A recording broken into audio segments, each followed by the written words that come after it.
que está ahí imperturbable, pero en realidad está lleno de actividad, como lo vamos a ver en unos instantes, ¿no? Como les comentaba, esto es una imagen o bueno, una compresión de 3 años de observación por la sonda SDO de NASA en 3 minutos, ¿no? Entonces, pues podemos ver cómo el Sol pues está lleno de actividad, ¿sí? No está impasible, ¿no? Ahí tenemos un errorcito.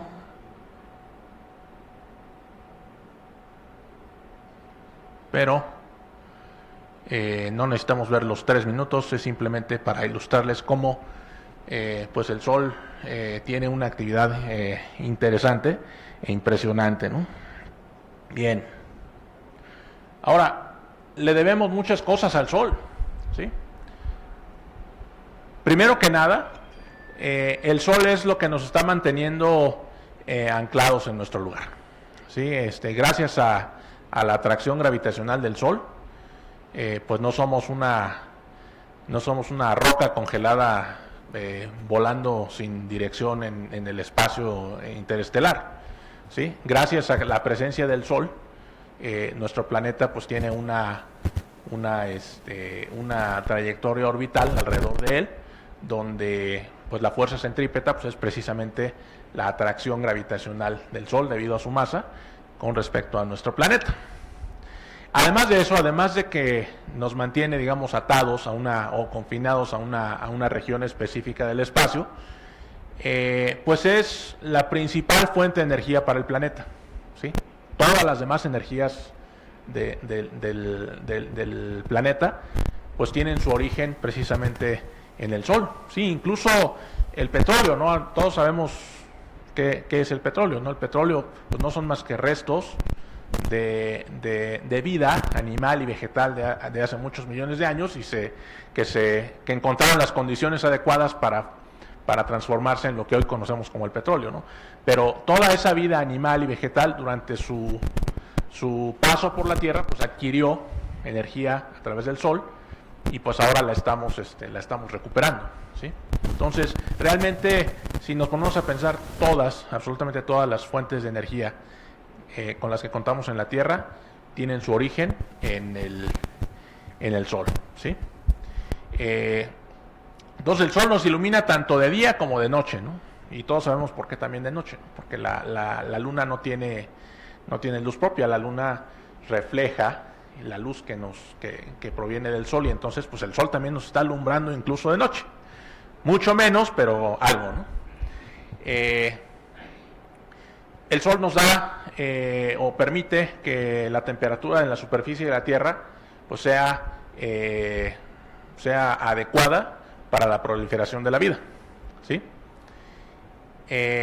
Las plantas, ya quedamos, las plantas son seres vivos que son autótrofos y utilizan la energía del Sol para generar su alimento, ¿no? Y ahí pues tenemos el inicio de muchas de las cadenas alimenticias en lo que es el planeta, e incluso la cuestión eólica, ¿no? La diferencia en radiación solar entre una región y otra, lo que produce son variaciones de presión en el aire, y esas variaciones de presión en el aire entre regiones pues dan origen a lo que comúnmente le llamamos el viento, ¿sí? Y que puede ser desde lo que sentimos cuando caminamos aquí afuera hasta cosas tan destructivas como los huracanes, los tifones, etcétera, ¿no? Bien, entonces traigo 3 trivias y esa ya se destapó. No debió haber hecho eso, pero la pregunta era ¿qué temperatura tendría la Tierra si el Sol no estuviera ahí? ¿Sí? Si la Tierra fuera una roca volando en el espacio, se estima que la temperatura en la superficie de la Tierra sería de alrededor de unos 173 grados centígrados, ¿no? Entonces esos son como 100 Kelvin, ¿no? 100 grados Kelvin. Ya muy cerquita de la temperatura incluso para licuar el principal componente del aire, que es el nitrógeno, ¿sí? Bien. Ahora, En nuestros días vemos al sol como algo bastante trivial, lo tomamos por dado, pero quisiera que nos trasladáramos unos 2000 o 3000 años hacia atrás, ¿sí?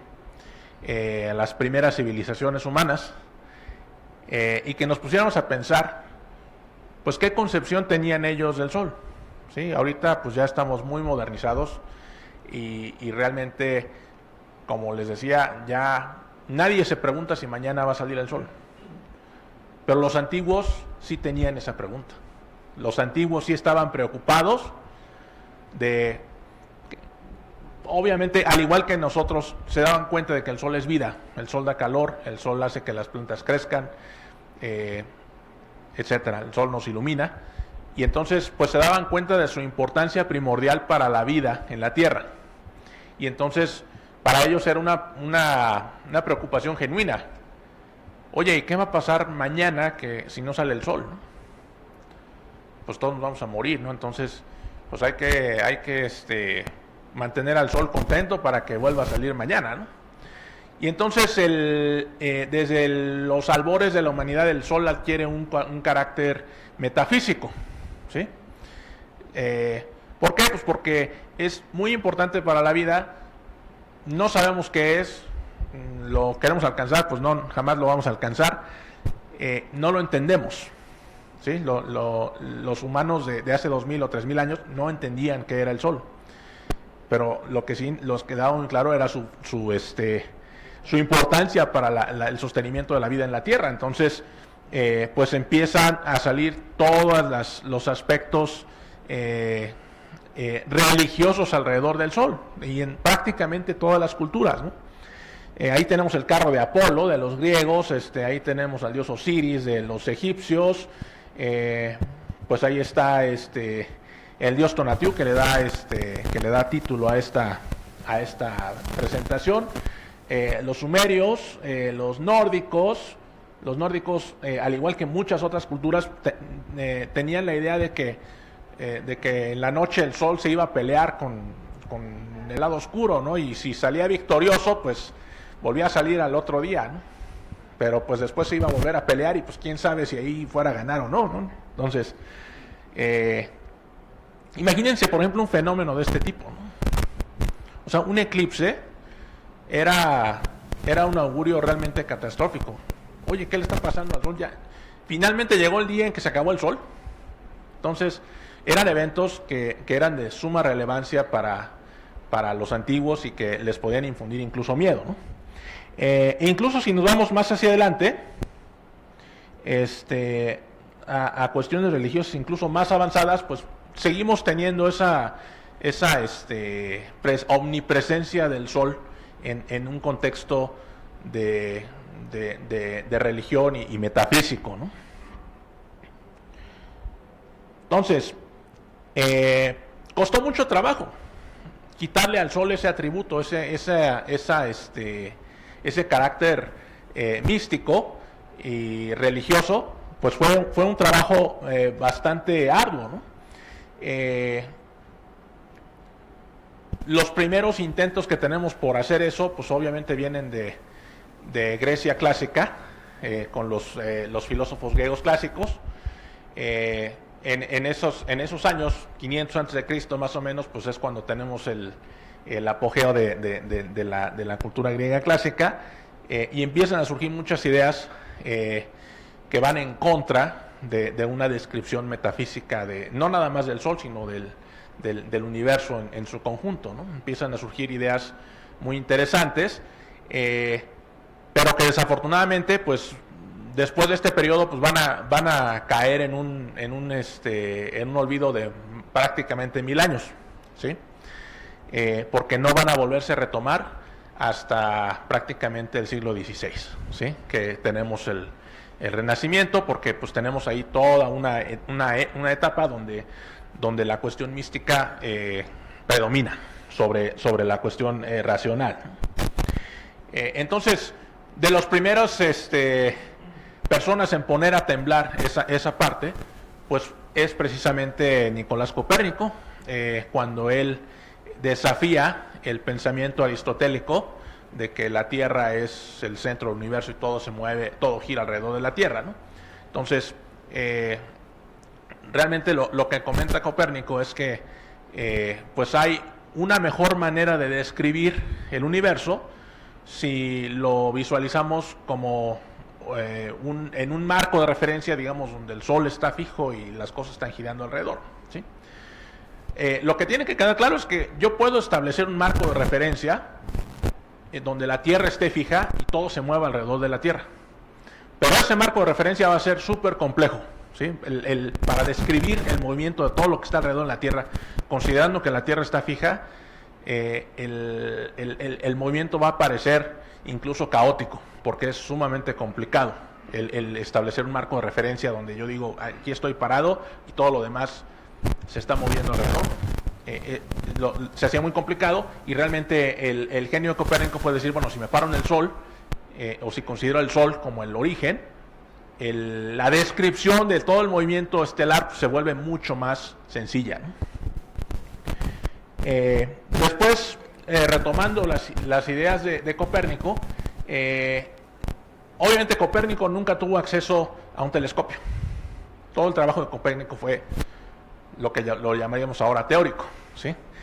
Realmente la corroboración experimental de las ideas de Copérnico tuvo que esperar al desarrollo de un instrumento que fue fundamental en nuestro entendimiento de lo que hay allá afuera, que fue el telescopio, y el telescopio se inventa por ahí de 1600, ¿sí? Y de hecho Galileo fue de los primeros usuarios de los telescopios, ¿no? Entonces,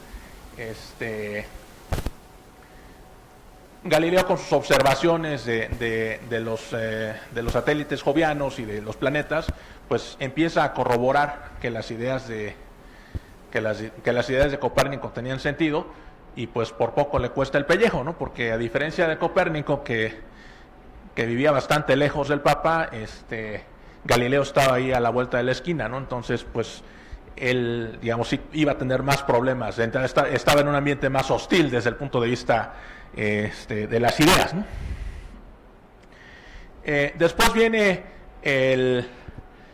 otro parteaguas en nuestro entendimiento del Sol, que fue el determinar la distancia que había de la Tierra al Sol, ¿sí?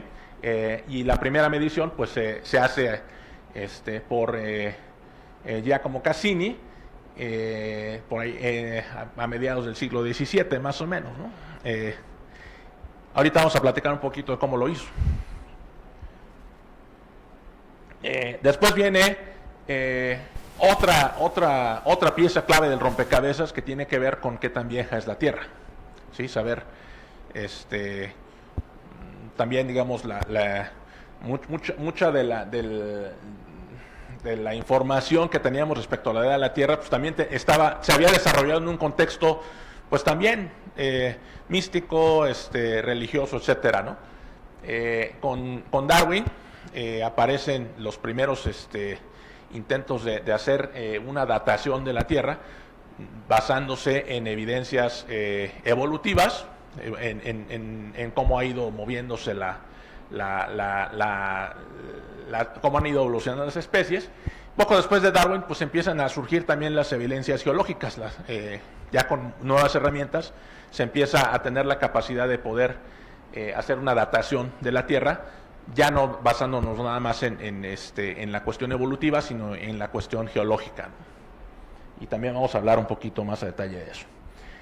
Y el último parteaguas pues es el que tiene que ver con el descubrimiento de nuevas formas de energía, ¿sí? Que ya permitieron, pues ahora sí que resolver el enigma del Sol en buena parte de manera ya definitiva. Entonces, si retomáramos la pregunta de los antiguos de cuánto va a durar el Sol, pero la analizamos desde un punto de vista científico, necesitamos algunos datos para conocer eso, ¿no? Lo primero que tendrían que saber es qué tanta energía me da el Sol, ¿sí? Cuando yo estoy parado aquí en la Tierra, cuánta energía me está dando el Sol por hora o por año o por la unidad de tiempo que quieran, ¿sí? Esa es la primera pregunta que tengo que responder. La segunda pregunta que tengo que responder es qué tan lejos está el Sol, ¿sí? Porque un objeto que está muy lejos y que me da la misma cantidad de energía que uno que está muy cerca, la diferencia en la energía que desprende va variando con el cuadrado de la distancia, ¿sí? Entonces, la otra pieza clave para saber cuánta energía disipa el Sol y por lo tanto cuánto va a durar, pues es qué tan lejos está, ¿sí? La tercera tiene que ver pues con el tamaño del Sol, y no nada más su tamaño en términos de volumen o su tamaño geométrico, sino también su tamaño en términos de masa, de cantidad de material que hay en el Sol, ¿sí? Con esos tres elementos yo ya puedo determinar exactamente cuánta energía genera el Sol, ¿sí?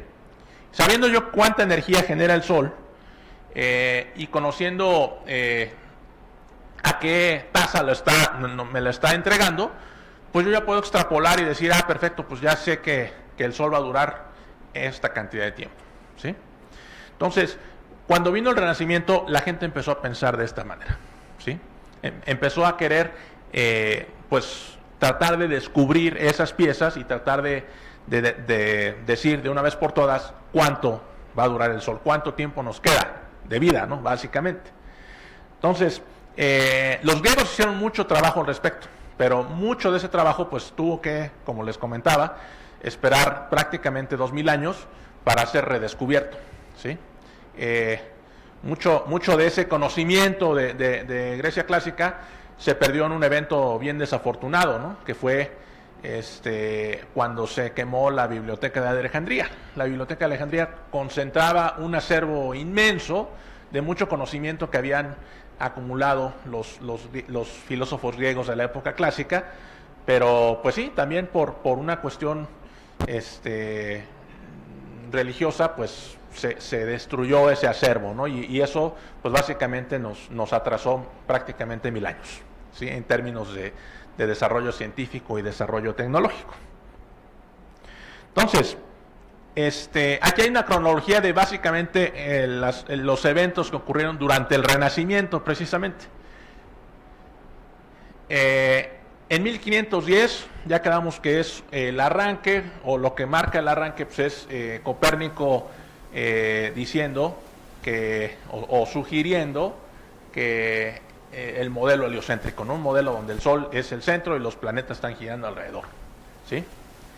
Kepler, a finales del siglo XVI, pues empieza a desarrollar pues nuevas teorías cósmicas, pero curiosamente, si ustedes están familiarizados con el trabajo de Kepler trata de enmarcar todas sus observaciones y todos sus descubrimientos también en una cobija, digamos, también religiosa. Era un hombre sumamente místico también, y pues por eso muchos de sus escritos pues los trata digamos, de compaginar con cuestiones místicas, con cuestiones religiosas, ¿sí? Ya dijimos, a principios de 1600 se inventa el telescopio en Holanda, y pues eso abre mucho la puerta para el desarrollo de lo que es la astronomía. En 1609 Kepler publica Astronomía Nova, y básicamente en Astronomía Nova Kepler lo que dice es que las órbitas de los planetas no son circulares, como decía Kepler, son más bien elípticas, y empieza a desarrollar o sentar las bases de lo que después Newton retomaría para desarrollar lo que fue la mecánica celeste, ¿no? Después en 1610 viene la observación de Galileo de las lunas de Júpiter, y es lo que podríamos llamar la evidencia experimental o la evidencia observacional de las teorías de Copérnico. Bien, entonces, ¿qué tan lejos está el Sol de la Tierra? Pues para saber qué tan lejos está el Sol, puedo utilizar el conocimiento de la distancia entre la Tierra y alguno de los otros planetas, ¿sí? Entonces, ya hablé al principio de cómo Cassini en 1671, 1672, realiza la primera medición de la distancia entre la Tierra y uno de los planetas interiores, que es Marte, en un experimento muy interesante donde él estaba en París y mandó a un ayudante a la Guyana francesa en un viaje de varios meses en barco para hacer una observación en París, una observación en la Guyana, y a partir de esas dos observaciones de un tránsito de Marte lograr a través de geometría simple determinar la distancia entre la Tierra y Marte. Y una vez teniendo la distancia entre Tierra y Marte, puedo utilizar este otro diagramita geométrico muy sencillo para determinar la distancia al Sol, ¿sí? Entonces fue de los primeros intentos en determinar la distancia de la Tierra al Sol, y después un experimento un poquito más refinado, prácticamente 100 años después, ahora utilizando no un tránsito de Marte sino de Venus, se calculó por primera vez la distancia de la Tierra al Sol con un error de básicamente 2% respecto al valor que conocemos ahora, ¿no? Entonces, a ver si ahora sí sale la trivia. No salió. Creo que estaba mal diseñada la presentación.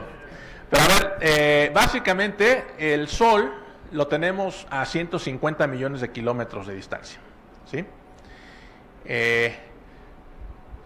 Y ese número pues surgió o se empezó a calcular, ya quedamos en el siglo XVIII y casi XIX, ¿no? Entonces ya tenemos una pieza del rompecabezas, ¿sí? Ya sabemos qué tan lejos está el Sol de la Tierra, ¿sí? Eso era fundamental conocerlo, ¿sí? Ahora, la siguiente pregunta pues tenía que ver con el tamaño del Sol, ¿sí? Ya sabemos qué tan lejos está, y ahora pues ya podemos tratar de determinar su tamaño. O sea, una vez que conozco la distancia que hay entre la Tierra y el Sol, ya el tamaño es un poquito más simple, ¿sí? Podemos hacer experimentos bien simples que incluso podemos hacer en nuestra casa, son excelentes para los muchachos de la primaria o la secundaria, con una cámara de agujero, medir el tiempo de tránsito del Sol a través del agujero y poder calcular el tamaño del Sol, el diámetro del Sol, ¿sí? Con una medición bien simple, conociendo obviamente la distancia a priori, ¿no? O sea, sin saber la distancia, pues no está canijo, pero una vez que ya conozco la distancia, el diámetro ya se vuelve una medición bastante más simple. Entonces, con experimentos sencillos de tránsito del Sol a través de un edificio, pues podemos determinar que el diámetro del Sol es como de 1,5 millones de kilómetros, ¿sí? Más o menos. Ahora, si yo sé la distancia de la Tierra al Sol y yo conozco la masa de la Tierra, pues también asumiendo, para propósitos de cálculo rápido, asumiendo que la Tierra se mueve en una trayectoria circular alrededor del Sol y la fuerza que la está atrayendo y evitando que salga disparada es la atracción gravitacional del Sol, pues puedo usar la ley de gravitación de Newton para poder encontrar pues cuánto vale la masa del Sol, ¿sí? Haciendo ese cálculo rápido, nos encontramos que el Sol pesa alrededor de 2 por 10 a la 30 kilos, ¿no? Entonces, si se acuerdan, la notación científica como es un 2 y luego 30 ceros, ¿no? Pero como ya no tenemos nombres para esos números tan grandes, pues tenemos que usar la notación científica para poder expresar un número de ese tamaño, ¿sí? Pero la masa del Sol pues, es enorme, ¿sí? ¿Alguien sabe qué es eso que está ahí en la foto? Esa es la tumba de Newton en la abadía de Westminster. Bien, entonces ya tengo dos piezas, ya sé qué tan lejos está el Sol, ya sé de qué tamaño es, tanto en diámetro, volumen, como en masa, ¿no? Entonces, ya me queda una pieza también bastante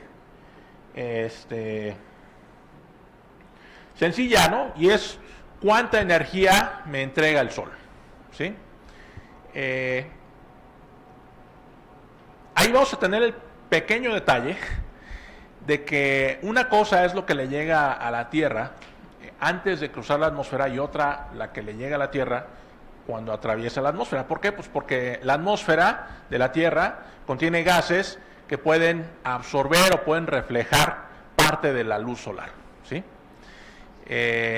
Tenemos la cuestión de las nubes, tenemos un montón de factores, ¿no? que a lo mejor pueden hacer difícil una determinación precisa de la cantidad de energía que llega de la Tierra al Sol, ¿sí? ¿Por qué? Pues porque tenemos un montón de fenómenos, ¿no? Llega la luz solar, pero hay parte que se refleja en la atmósfera, hay parte que se absorbe en la atmósfera, después tenemos reflexión en la superficie terrestre, tenemos emisión de energía por parte de la superficie, y entonces pues tenemos una serie de fenómenos que nos van a dificultar el poder encontrar cuánta energía nos da el Sol, ¿no? Sin embargo, pues haciendo algún experimento a altitudes bastante grandes, podemos determinar, esa es la variación anual, esa gráfica que ven ustedes a la derecha, es la variación anual de la radiación extraterrestre que le llaman, es decir, la radiación que llega del Sol. Sí, perfecto, muchas gracias. La radiación que llega del Sol a lo largo de un año, este es el día del año y esta es la radiación solar, ¿sí? No varía mucho, aquí se ve que varía bastante, pero es porque esta gráfica está mal hecha y no tiene un cero aquí, ¿no? Sino que empieza en 1320 y aquí es 1420, entonces este eje en realidad son nada más 100 unidades, es el 10% de variación a lo largo del año, no varía mucho. Aquí se ve como que varía mucho, pero es por la escala, ¿no? En realidad, la variación anual es del orden del 10%, ¿sí? Entonces tenemos alrededor de 1350, 1370 watts por metro cuadrado, ¿sí? Eso es lo que le llega a la Tierra, ¿sí? Entonces, ese recurso pues, es el que, si algún día llegamos a aprovechar al 100% la radiación solar que nos llega, pues eso es lo que tenemos disponible, ¿no? para poder utilizar directamente como energía que proviene del Sol en forma radiativa, ¿no? Bueno, ahí viene la última trivia, pero pues ya sé qué va a pasar. Esta sí funcionó. ¿Alguien sabe qué es el albedo?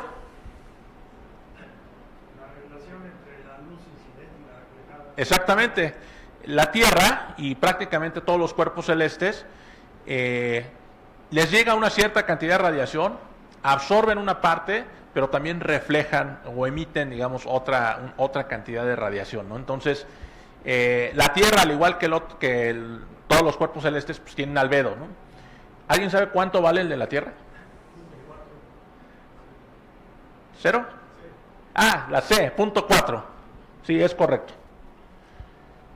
El 40% de la radiación solar que incide en la Tierra se refleja de alguna forma o de otra, ¿no? Entonces, este numerito lo que nos dice es la relación entre la cantidad de radiación que le llega a la Tierra desde afuera y la cantidad de radiación que la Tierra le regresa al espacio, ¿no? Entonces, es el orden del 40%. ¿Sí? Entonces, ahora viene la parte fea de la plática, ¿no? Porque nos tenemos que poner a hacer cuentas. Ya sabemos cuál es la distancia de la Tierra al Sol, ¿no? Son 150 millones de kilómetros. Ya sabemos que del Sol nos llegan 1370 watts por metro cuadrado, ¿sí? Entonces ahora, si hiciéramos una esfera centrada en el Sol, con el centro en el Sol, y cuyo radio fuera la distancia de la Tierra al Sol, esa esfera tendría una superficie, usando la ecuación esa para calcular la superficie de una esfera, pues es 4pi y tengo que multiplicar por este numerísimo al cuadrado, ¿no? Entonces pues me va a dar otro numerísimo. Entonces la superficie de la esfera que contiene la Tierra pues es del orden de 3 por 10 a la 17 kilómetros cuadrados, ¿no? Son 3 y luego 17 ceros al final, ¿no? Y eso es en kilómetros cuadrados. Si lo quiero en metros cuadrados, pues es todavía más grande, ¿sí? En vez de 17 ceros son 23, ¿sí? Entonces, si yo multiplico este numerito, que es la cantidad de watts por metro cuadrado que llegan a la Tierra, y lo multiplico por la superficie, porque esa misma cantidad, digamos, si la Tierra estuviera en cualquier otro punto de esa esferita, le llegaría a la misma cantidad. Entonces, realmente, la cantidad de energía que emite el Sol es esto, ¿sí? Es el producto de este número por este. Y eso es del orden de 4 y luego 26 ceros watts, ¿no? Es una cantidad gigantesca de energía la que genera el Sol, ¿sí? Si tomo este número y lo divido entre su masa, pues ya me da un número más chiquito, ¿sí? O sea, ya me dice que me genera alrededor de 0.2 miliwatts por cada kilo de Sol, ¿sí? Entonces ya es un número un poquito más manejable. ¿Por qué da tan pequeñito si este es tan grande? Pues porque la masa del Sol, si yo divido esto entre la masa del Sol, que ya quedamos que son 130, son 10 a 30 kilos, pues me da un número mucho más pequeño, ¿sí? Entonces, esa es la cantidad de potencia que genera el Sol, ¿sí? Entonces, cuando la gente empezó a hacer esto, obviamente ya habíamos pasado la etapa donde decíamos, no, pues cuánto tiene que trabajar Apolo para generar todo eso, ¿no? Eso ya había quedado descartado, pero esto habría nuevas preguntas, ¿sí? Esto habría las preguntas de, bueno, si el Sol es de este tamaño y está hecho, no sé, de carbón, por ejemplo, si es una esfera de carbón, si el Sol fuera una esfera de carbón, yo puedo hacer experimentos aquí en la Tierra y quemar carbón y decir, a ver, por cada kilo de carbón, ¿cuántos watts me genera? ¿Sí? Y entonces se ponían a hacer las cuentas y nada, absolutamente nada, que pudiera ser combustible, estamos hablando del siglo XVII, del siglo XVIII, ¿sí? Las fuentes de energía que conocía el ser humano eran bastante limitadas, estaban limitadas pues, a la combustión yo podía agarrar leña y quemarla, carbón, aceite, prácticamente todas las fuentes de energía eran combustión. Entonces, la gente se puso a hacer cálculos y ningún material en combustión podía dar estos niveles de energía para las dimensiones del Sol, ¿sí? O sea, incluso si el Sol hubiera sido una esfera sólida de carbón o una burbuja gigante de aceite en combustión, no va a dar, ¿sí? Exactamente, ¿sí? O sea, podían decir, bueno, sí te puede dar esto, pero va a durar 10 minutos, ¿sí? Entonces, había ahí una inconsistencia enorme. Entonces, pues eso, obviamente, ya habíamos pasado la cuestión mística y entonces esa pregunta, más que reforzar la parte mística, pues lo que hacía era que pues, más y más gente quería entender el Sol. O sea, ya una respuesta basada en las cuestiones metafísicas ya había sido superada. Ahora había que entender qué rayos estaba pasando en el Sol para que nos pudiera estar dando estos niveles de energía, ¿no? ¿Sí? Entonces, ¿qué pieza faltaba aquí? Bueno, pues ahora, si ya sé cuánto me genera, qué potencia me genera, pues ahora ya nada más me falta una pieza para saber, pues, qué contenido energético tiene el Sol, ¿no? Y esa pieza es la edad del Sol, ¿sí? ¿Cuánto tiempo ha estado prendido el Sol? ¿Sí?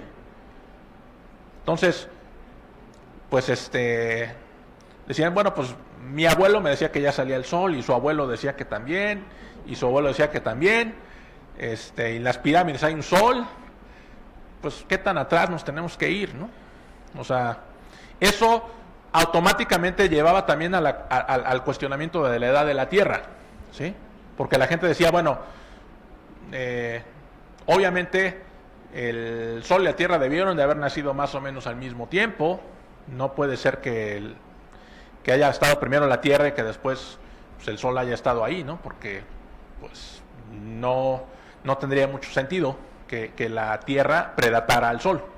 Entonces, lo mínimo era pues que el Sol tenía la edad de la Tierra, podía tener más, pero mínimo tenía la edad de la Tierra, ¿sí? Entonces, pues surgió la pregunta de la edad de la Tierra. Entonces, pues ahí había varias formas de determinarlo.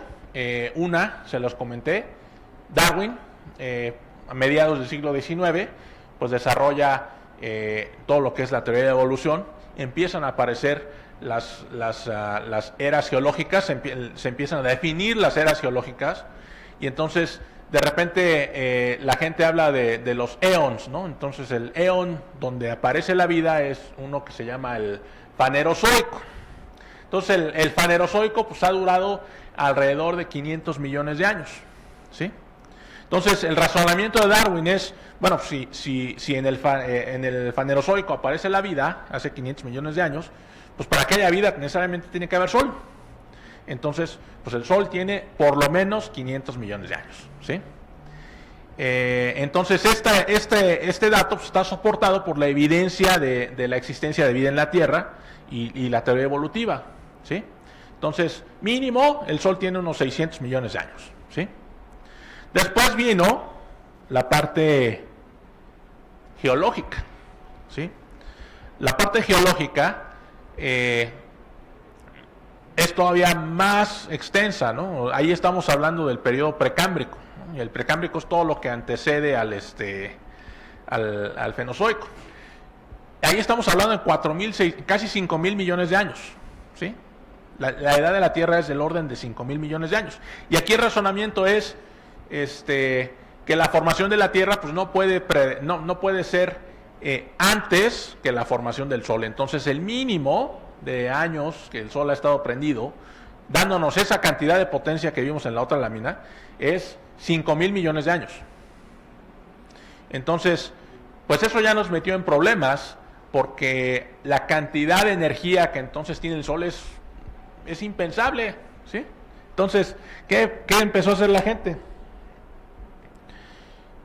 Pues surgió un debate, ¿sí? Por un lado, teníamos la evidencia que nos decía que el Sol era por lo menos 500 millones de años. Vamos a ponernos optimistas y decir, 500 millones de años. No nos vayamos a los 5,000, ¿no? Vamos a 500. Entonces, la cantidad del Sol, la densidad de energía del Sol, pues es lo que ya habíamos calculado, los 0.2 miliwatts por kilogramo, pero hay que multiplicar por 500 millones de años, y 500 millones de años es multiplicar por 365 días por año, 24 horas por día y 3.600 segundos por hora, ¿no? Entonces, son un chorro de segundos ahí, ¿no? Entonces ya ni siquiera me molesté en hacer la multiplicación, ¿no? Entonces, baste decir que es un numerote, ¿sí? Ahora, si yo me voy al máximo, es decir, si yo considero una edad del Sol de casi 5,000 millones de años, pues multipliquen esto por 9 o 10 veces, ¿sí? Es, bueno, ya un cero más, un cero menos, ¿no? Ya da lo mismo, ¿no? Ningún proceso físico de producción de energía que se conociera hasta mediados del siglo XIX podía soportar ese valor de densidad de energía, ¿sí? Lo único que medio se acercaba era una teoría por ahí que tenía que ver con el hecho de que pues el Sol es gas, es una bola de gas gigantesca, entonces el gas se está comprimiendo debido a su misma gravedad, y un gas cuando lo comprimo genera calor, y entonces pues de ahí puede ser, ¿no? Entonces, pues mucha gente pensó que ya se le había dado el clavo, porque es por las dimensiones del Sol, eso ya daba un número ya pensable, ¿no? O sea, ya podía dar una densidad energética que sí era, vamos a llamarlo, creíble, ¿sí? Eso se conoce como el mecanismo de Kelvin-Helmholtz, ¿sí?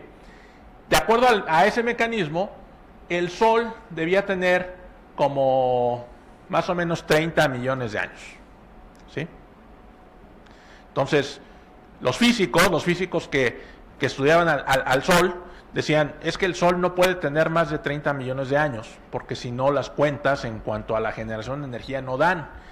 Y esto es lo máximo que va a dar, o sea, ni combustión, ni nada, o sea, la compresión del gas por efecto gravitacional es lo mejor que tenemos para entender cómo genera el Sol la energía, y eso nos arroja una edad del Sol de 30 millones de años. Entonces, si tú, Darwin, que dices que la Tierra tiene 500 millones de años, estás loco, y los geólogos están peor de locos, ¿no?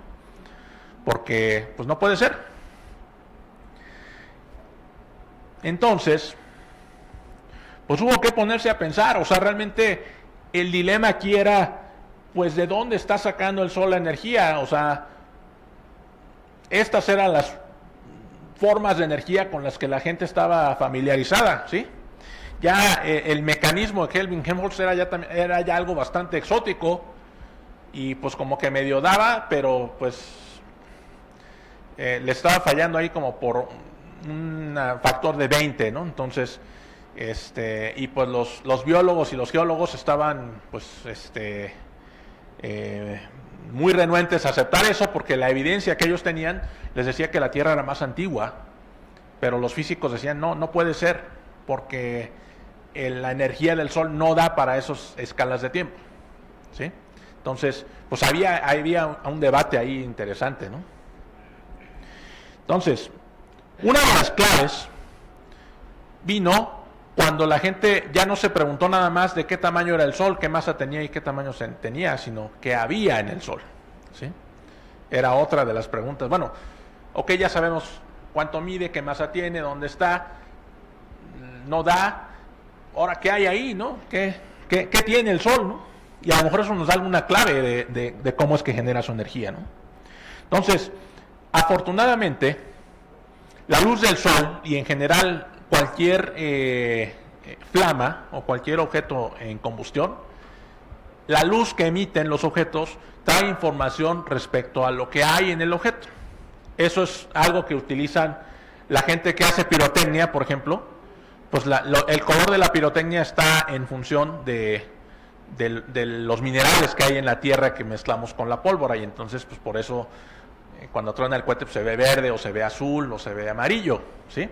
Entonces el color de la flama nos dice qué elementos hay en la cosa que se está quemando, ¿no? Y entonces la gente dijo, pues entonces vamos a hacer lo mismo con el Sol, vamos a ver qué información nos da la luz que emite el Sol, ¿sí? Entonces, en 1925, una chica en ese tiempo, que era estudiante de Arthur Eddington, que se llamaba Cecilia Payne, hizo mediciones de la luz que emitía el Sol y descubrió que el componente principal del Sol era hidrógeno. El gas más ligero que existe en la naturaleza era el componente del Sol, ¿no? Entonces la gente dijo, hidrógeno, bueno, entonces vamos a quemarlo, no da. Vamos a comprimirlo por efecto gravitacional, sigue sin dar, ¿no? Entonces, ¿qué tiene de especial el hidrógeno que pueda hacer que el Sol esté generando esas cantidades tan grandes de energía, ¿no? Entonces, la pregunta fue, ¿entonces el Sol quema hidrógeno? Y la respuesta es, sí quema hidrógeno, pero lo está quemando de una forma muy particular, ¿sí? No la forma en la que estamos típicamente acostumbrados de mezclarlo con oxígeno para formar agua y esa reacción libera energía. No está haciendo eso, está haciendo algo mucho más complicado. Hubo que esperar a que se desarrollara nuestro entendimiento, ya no de lo más grande, de lo grande, sino de lo pequeño, ¿sí? Entonces, en el Sol confluyeron el estudio de las cosas en el mundo macro, en la astronomía, y en el mundo micro, en los átomos y en las moléculas. Entonces, tuvo que llegar este señor a explicarnos que la masa tenía un equivalente energético. Si yo agarraba 1 gramo de masa y de repente lo desaparecía de la faz de la Tierra, literalmente, la única manera o la consecuencia de eso pues iba a ser una liberación de energía. Había una equivalencia entre la energía y la masa, ¿no? Y esta es una ecuación muy famosa que él desarrolló. Esta E que está aquí pues es la energía que se libera. Esta de aquí es la masa que se convierte en energía. Y esta constante que está aquí es la velocidad de la luz y está elevada al cuadrado, ¿no? Entonces, definitivamente, en cuanto se descubrió que era posible, en teoría, transformar la masa en energía, de inmediato la gente se sentó a arrastrar el lápiz y ver si esto podía explicar las cantidades de energía que se estaban liberando en el Sol, ¿sí? Y entonces lo que se dieron cuenta pues, es que efectivamente si el Sol estaba lentamente transformando masa directamente en energía, el Sol podía durar los 4.500 millones de años que decían los geólogos y mucho más, ¿sí? Entonces, esto fue una de las claves que hubo para entender cómo es que el Sol estaba generando su energía, ¿sí? Pero sin esta pieza del rompecabezas también estamos perdidos, ¿sí? Si no caemos en cuenta de que hay una manera de convertir la masa directamente en energía y que esos procesos liberan cantidades gigantescas de energía, jamás le vamos a atinar, ¿sí? Era la pieza del rompecabezas que faltaba para entender el Sol. Y ya de ahí, pues ya todo fue ya de bajada, ¿no? ¿Por qué? Pues porque ya el proceso fundamental ya se había encontrado. ¿Cuánta energía se libera si yo convierto 1 gramo de masa? O sea, si yo tengo aquí 1 gramo de cualquier cosa, 1 gramo, y de repente hago mis pases mágicos y se desaparece, ¿no? Y eso, o sea, el hecho de que esa masa ya no exista, contradice aquello que nos enseñaron desde la secundaria de que la masa no se crea ni se destruye, solo se transforma, ¿no? Entonces, cuando Lavoisier ve esta ecuación, pues se está revolcando en su tumba, ¿no? Porque esto claramente viola la conservación de la masa, ¿sí? Pero no es que la masa desaparezca por completo, se transformó en otra cosa, ¿no? Pero ya no es masa, ahora es energía, ¿no? Entonces, esos procesos, si yo lograra convertir 1 gramo de masa en energía, 1 gramo me genera 90,000 gigajoules, ¿sí? Eso es un 9 y luego 12 ceros, ¿no? Más estos. Entonces son como 16. Ahora, si consideramos que el Sol tiene 10 a la 30 kilos disponibles para quemar, pues imagínense, o sea, estos procesos dan para que el Sol brille por mucho tiempo, ¿no? Y entonces, pues, enigma resuelto, bueno, parcialmente resuelto. Ya descubrimos que sí hay algo en la naturaleza, sí hay un fenómeno natural que puede explicar la cantidad de energía que genera el Sol. Ya no es Apolo en su carro ni un lobo blanco peleándose con un lobo negro en la noche. Ya tenemos un fenómeno físico que puede explicar la potencia del Sol. Entonces, para ponerlo en perspectiva, ¿sí? 90,000 gigajoules es un tren de carbón con 50 carros y cada carro cargando 100 toneladas de carbón. Esos son 90,000 gigajoules, ¿sí? Para que se den una idea de la cantidad de energía que es, ¿sí? Si yo agarrara todo este carbón de todo este tren y lo quemo, me da lo mismo que si yo agarrara 1 gramo de ese carbón y lo esfumara de la faz de la Tierra, ¿no? Y lo convirtiera directamente en energía, ¿sí? Entonces, la cantidad de energía que se libera es enorme, ¿sí? Entonces, como les decía, Lavoisier desde el siglo XVIII ya había dicho que la masa no se crea ni se destruye, pero se transforma nada más, ¿no? Entonces, cuando quemamos el papel, parece que el papel se está consumiendo, pero no. Los gases que se generan a la hora de quemar el papel, pues son parte de la masa, ¿no? Entonces llegó este señor y dijo, eso no es cierto. Entonces, y lo podemos ver incluso aquí en la Tierra. Ese mismo fenómeno es el que genera o que nos permite generar aquí en la Tierra hoy energía eléctrica a partir del calor que desprenden las reacciones nucleares, ¿no?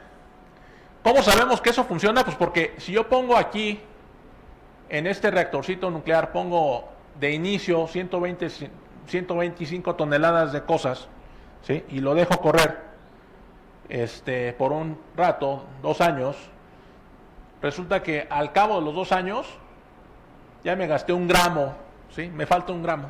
O sea, si yo saco todo lo que está ahí en el reactor, lo peso, me falta 1 gramo. Después de 2 años. ¿Sí? No 1 gramo, 1 kilogramo, perdón. 1 kilo, no 1 gramo. Me falta 1 kilo. ¿Sí? Entonces, el fenómeno es real, el fenómeno está ocurriendo. Entonces, hay 2 tipos de reacciones que me pueden hacer eso, ¿sí? Hay unas que son de fisión y de fusión, ¿sí? En la fisión, lo que ocurre pues, es que tengo el núcleo de un átomo y le voy a pegar con un neutrón que no tiene carga, le pega, esta cosa se alborota y me genera fragmentos, ¿no? Pero resulta que esas piezas, las piezas que se generan de ese proceso, pesan menos que la pieza original. Entonces, después de llevar a cabo este proceso, me falta masa. Y ya quedamos que si me falta masa, solo hay una explicación.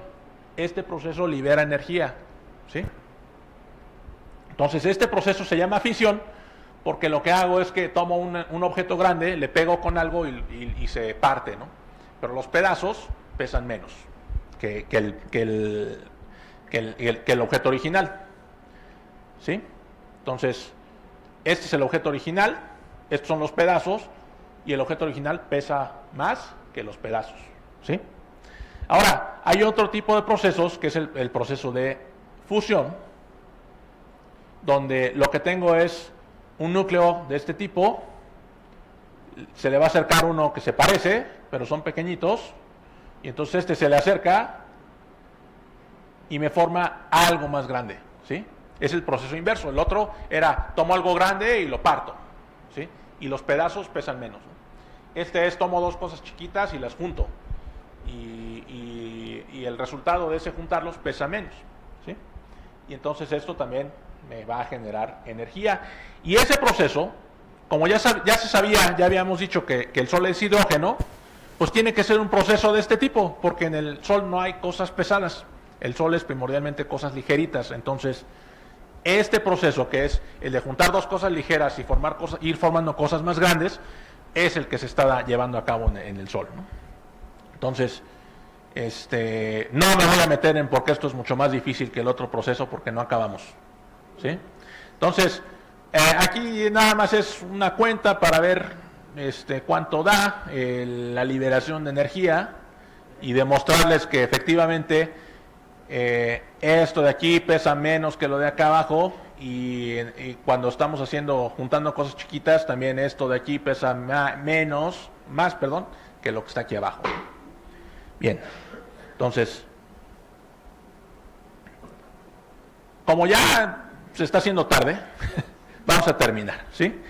Una vez que ya se descubrieron estos procesos nucleares, ya lo que siguió fue bastante más fácil, ¿sí? 1920, digamos, la ecuación de Einstein es de la primera década del siglo XX, ¿sí? En 1920, Eddington fue el que estableció que la fusión o los procesos de fusión de núcleos pues eran el origen de la energía del Sol, y no nada más del Sol, sino del resto de las estrellas, ¿sí? Casi 20 años después, Hans Bethe planteó las reacciones que ocurren en el interior del Sol, y ese trabajo pues le dio el premio Nobel de Física casi 30 años después, ¿no? Así se la gastan esos del Comité Nobel. Entonces, pues ya, vamos a concluir. Hace 5,000 años, el Sol era un ente metafísico, era una deidad, no lo entendíamos, ¿sí? Y el temor a que mañana no fuera a salir o que el próximo año no fuera a salir era muy real, ¿sí? A nosotros ahora se nos hace muy tonto, muy ingenuo, pero si nos trasladamos a los albores de la cultura humana, ese miedo era auténtico, era genuino, y entonces eso le dio el carácter metafísico al Sol. Conforme fuimos profundizando en el conocimiento del Sol, nos permitió ir entendiendo mejor sus características, y poco a poco fue perdiendo su carácter metafísico. Y aquí está la parte sorprendente. Lo sorprendente es que no tenemos ni 100 años de entender claramente cómo es que el Sol funciona. O sea, esta cuestión de la última lámina, pues estamos hablando de principios del siglo XX, ¿sí? Entonces realmente no tiene mucho tiempo que entendemos al Sol, ¿sí? Entonces, pues ya no nos preocupamos, ya no nos preocupa que el Sol vaya a salir mañana o pasado, ¿sí? Pero nos tomó varios siglos llegar a esa conclusión. Pues eso es todo lo que traigo. Traigo unas cosas más, pero ya no tenemos mucho tiempo. Entonces, pues muchísimas gracias.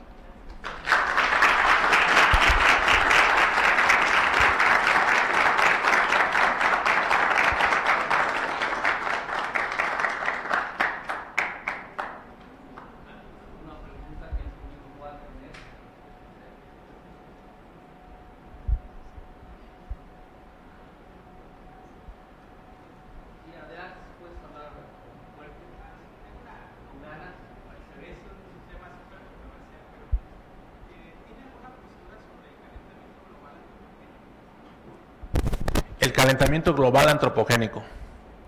Yo creo que es una realidad. Realmente nuestra actividad como seres humanos, pues aunque no lo queramos reconocer, pues ha transformado el planeta.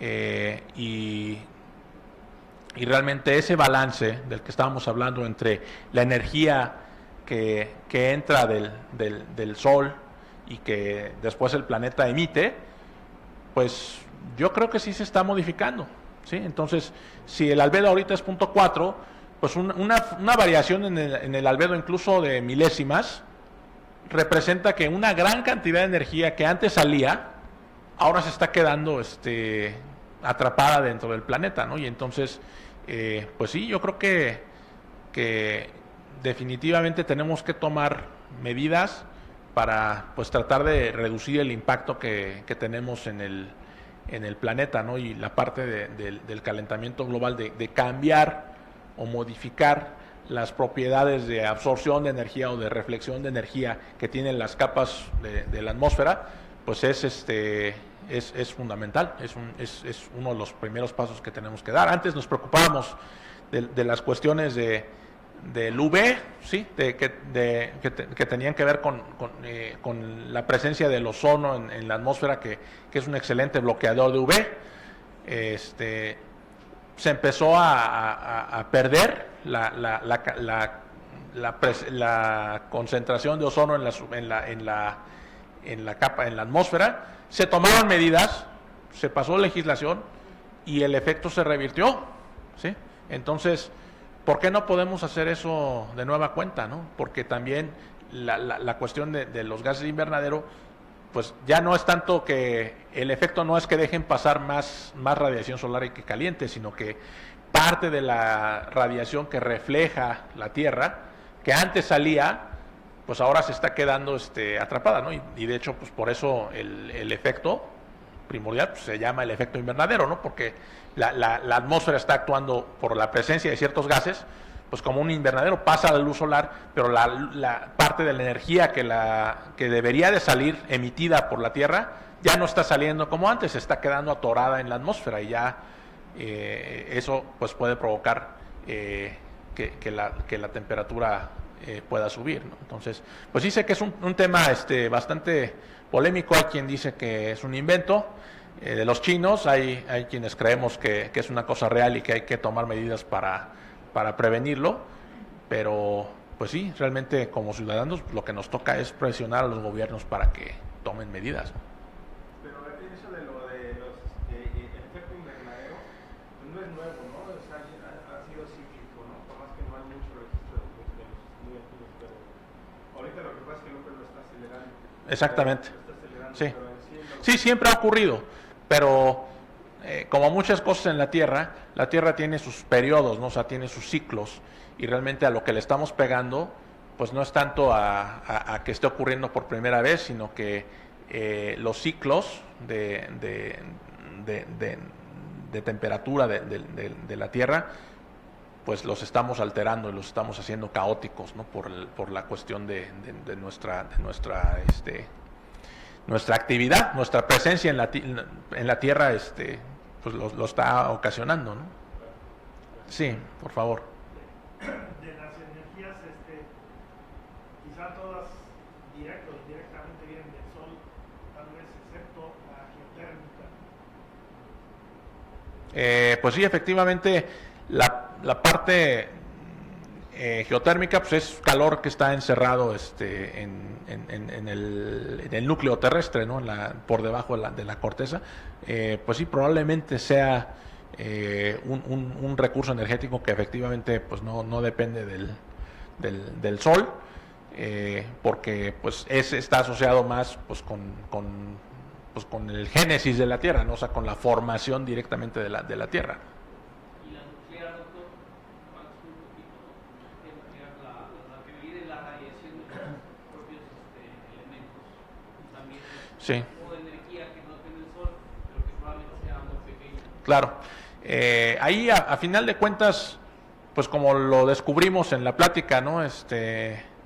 La energía del Sol es energía nuclear, a final de cuentas. El Sol es un reactor nuclear gigante, ¿no?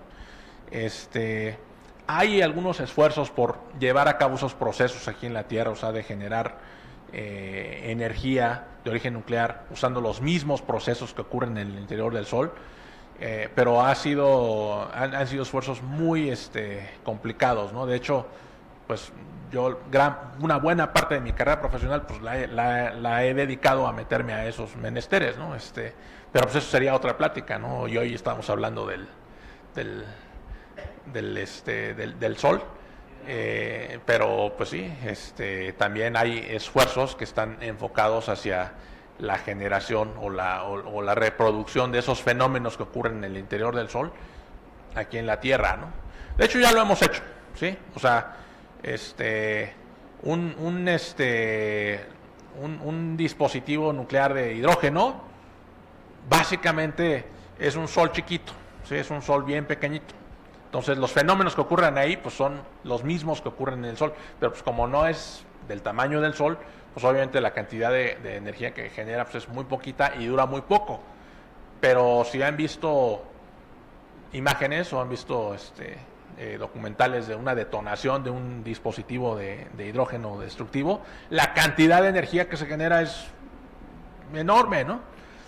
Entonces, pues ahí es como tener un sol pequeñito aquí en la Tierra y hay gente trabajando en pues tratar de hacer eso, pero de manera controlada, no de una manera descontrolada, destructiva, sino de una manera controlada para poder sacar energía de ahí. Sí.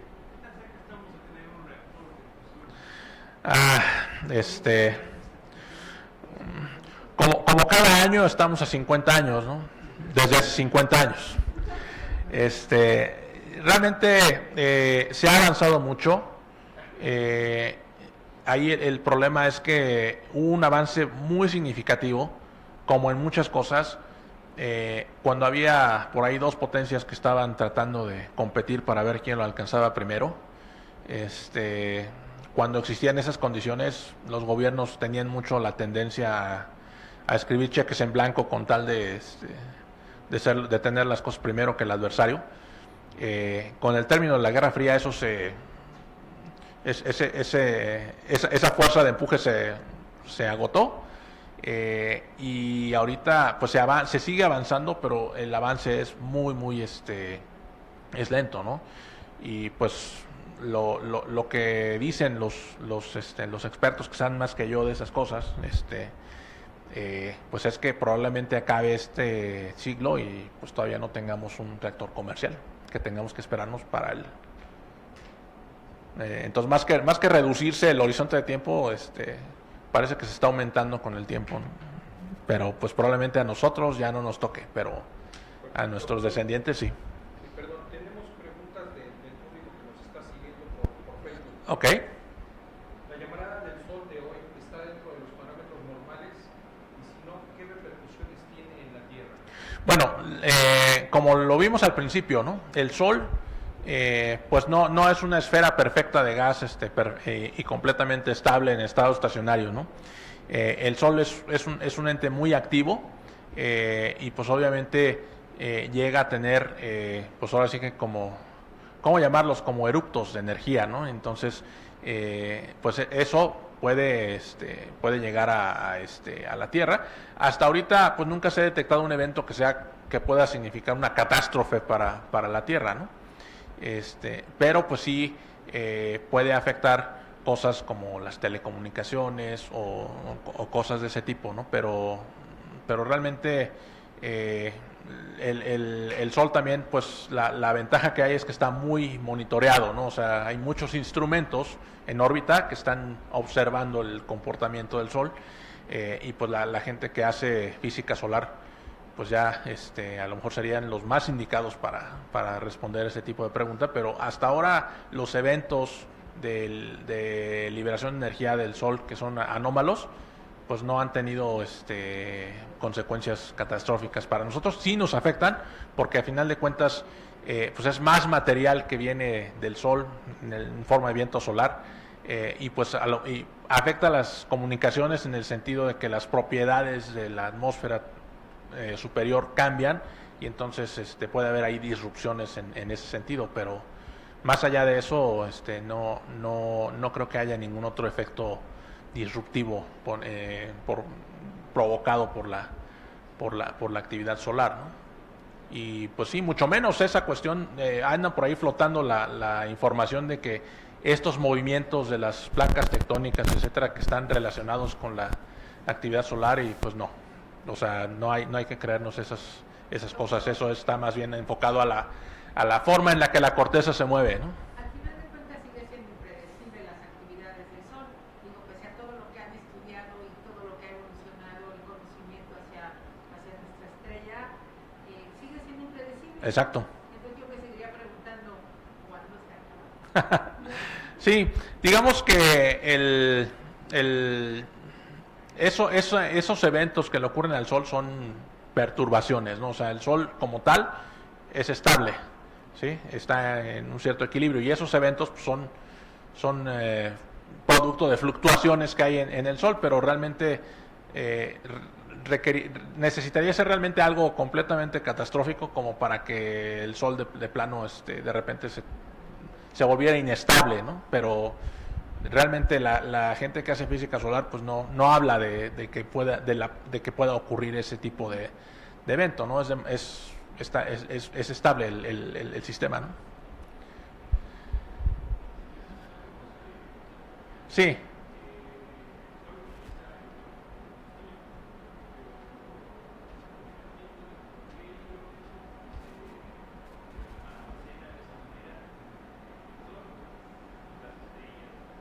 Ya. Bueno, eso tiene que ver, pues, ahí ya tendríamos que hablar de los procesos que dan origen a las estrellas, ¿no? Realmente lo que sí te puedo decir es que el hidrógeno es el elemento más abundante, es prácticamente el 90% de la materia del universo, y es porque está prácticamente en todas las estrellas, ¿no? Pero eso o sea, si entramos a discutir ¿y por qué hidrógeno en las estrellas? Pues ya nos lleva a otras cuestiones que tienen que ver con los procesos que dan origen a las estrellas, ¿no? Entonces, pues ahí pues ya nos podríamos extender otro rato con eso, pero básicamente con lo que tiene que ver es con que el hidrógeno es la configuración más simple dentro de las partículas elementales, pues es la configuración más simple que puedes formar, y por lo tanto de las que requieren menos energía para formarse durante los eventos que dan lugar a la formación de las estrellas. Esta energía nuclear que se da en el centro, yo no sé, pero tengo entendido que tarda muchos años en salir a la superficie. Sí, ahí no lo puse bien, pero básicamente el Sol tiene un perfil, ¿no? O sea, el Sol no es homogéneo, ¿no? El Sol es más denso y más caliente en el centro, y conforme se va uno, digamos, moviendo hacia afuera, se va haciendo menos denso y más frío, ¿sí? Entonces, pues sí hay un proceso ahí de conducción de toda esa energía desde el centro hasta afuera, ¿no? Y realmente, a lo mejor lo que se refiere es que por la distancia, esa radiación que sale del Sol, pues sí toma un cierto tiempo en llegar a la Tierra, ¿no? Pero es básicamente porque pues la luz, la radiación que viene del Sol, pues tiene una velocidad finita y la distancia es muy grande, entonces pues sí hay un tiempo de tránsito, digamos, pero no es muy grande, ¿no? Hablan aquí en el Facebook sobre vientos solares y utilizarlo como un motor de impulso. Hay estudios que precisamente tienen que ver con que el viento solar, lo que comúnmente le llamamos viento solar, pues es material que está saliendo del Sol y que sale eyectado del Sol, ¿no? Entonces puede utilizarse, a final de cuentas son partículas energéticas. Entonces, si encontramos una manera de extraerle la energía a esas partículas energéticas, pues podemos utilizar ese viento solar, pues sí, como una herramienta de propulsión, ¿sí? Hay por ahí ciertos diseños, ciertos desarrollos, pero pues todavía están muy en etapas muy tempranas, ¿no? Todavía no se han probado por completo, ¿no? Todavía están muy incipientes, pero sí hay gente que está, digamos, trabajando en tratar de desarrollar a nivel de diseño esos esquemas de propulsión que pudieran servir, pues sobre todo para, pues ya pensando muy en el futuro, ¿no? Hacia cuestiones de misiones hacia más allá del sistema solar, cosas de ese tipo, ¿no? Donde ya pues los medios tradicionales de propulsión ya no nos van a ayudar. Doctor, sabemos que eres interesado mucho en plasma. Sí. ¿Qué manejas como plasma? ¿Qué es lo que estás haciendo ahorita que podamos saber? Bueno, ¿a qué le llamamos plasma? Plasma es un estado más de la materia. Los estados de la materia que conocemos, ¿cuáles son?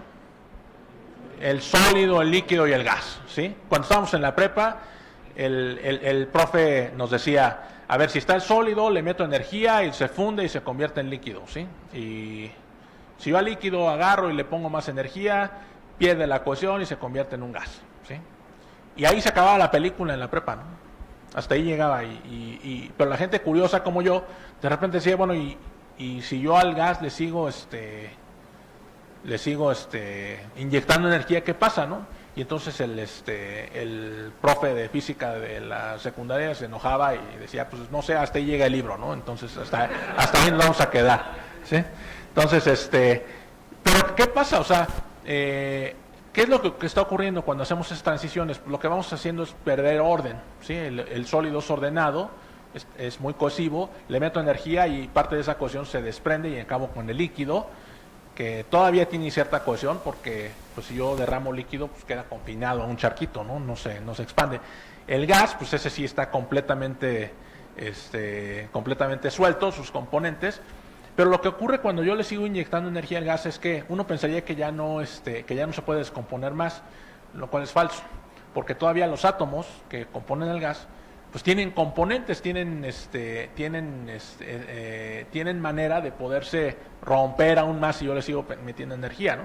Pero ya no se van a romper en un estado de radiación nuevo, sino que los átomos del gas pues tienen electroncitos dando vueltas alrededor. Entonces si yo le sigo inyectando energía, lo que ocurre es que de repente los electroncitos empiezan a separar, ¿sí? Entonces sigo descomponiendo la materia, pero ahora lo que tengo es que ya la estoy descomponiendo a un nivel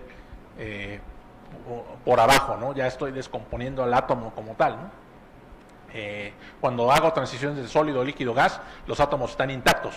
Una vez que yo empiezo a meter energía al gas, ya tengo la posibilidad de romper los átomos, ¿no? Y las moléculas. Entonces, a ese estado donde ya tengo presencia de electrones que están bailando por ahí solos, es a lo que le llamamos el plasma, ¿no? Y es un estado de la materia muy exótico, muy versátil para muchas cosas.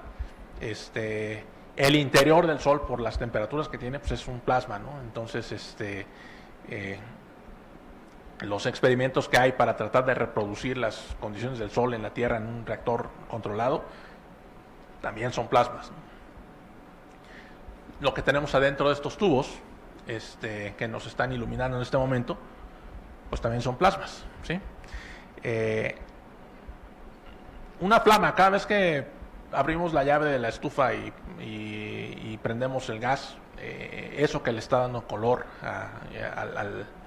durante la combustión, eso, la flama como tal es un plasma también. Entonces, son muy versátiles.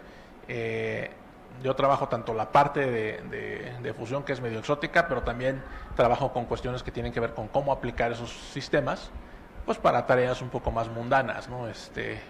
Que tienen que ver con modificar la forma en la que las superficies se comportan, o destruir moléculas de compuestos que pudieran ser dañinos para la salud en un gas, o cuestiones de tratamiento de aire, por ejemplo, de tratamiento de emisiones. En fin, o sea, son cosas muy... es una tecnología muy versátil y muy nueva en México. Yo cuando salgo a veces a la industria a platicarles de los plasmas y de cómo los pueden usar para sus procesos, normalmente no han escuchado hablar de ellos. Y a diferencia de otros países donde ya están poco a poco empezando a insertarse, digamos, en los sectores de producción, aquí en México todavía estamos muy incipientes, pero pues que no quede por esfuerzo. Seguimos tratando de impulsar este tipo de tecnologías. Sabemos que te apasiona y sabemos que eres un buen ponente del tema, no solamente a nivel nacional, sino en varias presentaciones a nivel internacional. Muy bien. No, pues muchísimas gracias por quedarse esta tarde.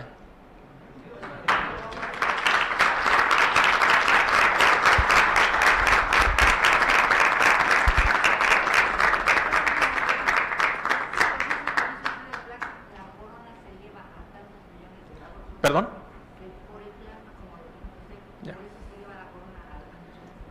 Sí, o sea, las reacciones nucleares que están ocurriendo en el plasma son las que hacen que el gas esté a millones de grados en el centro. La corona del Sol, o lo que le llamamos la capa más externa del Sol, pues la verdad no está tan caliente. Bueno, eso es relativo.